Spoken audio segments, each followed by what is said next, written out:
নমস্কার, welcome to my another video. আজকে আমি যে বিষয়ে আপনাদের সাথে ডিসকাশন করব এটা খুব পরিচিত একটা বিষয়, আপনারা প্রত্যেকেই জানেন। তাও আমি আর একবার একটু বলে দিই।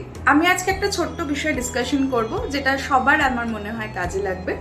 সেটা হচ্ছে সেলফ অ্যানালাইসিস, বা আমরা তাকে টেকনিক্যাল টার্মে বলে থাকি self introspection. What is self introspection বা সেলফ অ্যানালাইসিস আমি কাকে বলতে পারি? এটা হচ্ছে নিজেকে নিজে জানা। আমরা সাধারণত অন্যকে নিয়ে জানার জন্য ভীষণ পরিমাণে উৎসাহী থাকি, কিন্তু আমরা কখনোই নিজেকে ঠিকভাবে জেনে উঠতে পারি না। তো যতক্ষণ না আমি নিজেকে নিজে জানবো ততক্ষণ অবধি আমি কনফিডেন্ট হতে পারবো না।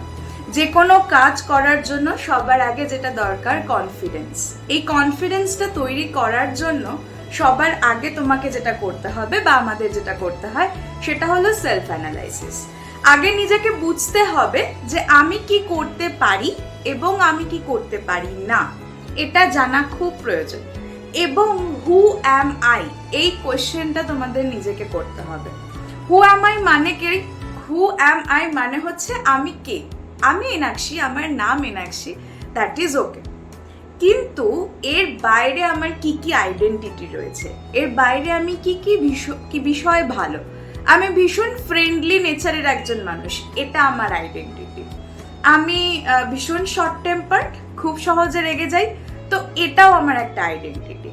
তো তোমাদেরকে বলবো, যারা এখন ক্লাস 10, 12, কলেজ, টিনেজার্স, বেসিক্যালি যারা টিনেজার্স, তারা এই সময়টা একটুও দাও না নিজেকে অ্যানালাইসিস করার মতন। সত্যি কথা বলতে আমি যখন ছিলাম টিনেজার, আমারও তখন মনে হয়নি এগুলো অ্যানালাইসিস করার দরকার রয়েছে, বাট পরবর্তীকালে রিয়েলাইজ করেছি যে এটা করা ভীষণ ইম্পর্ট্যান্ট।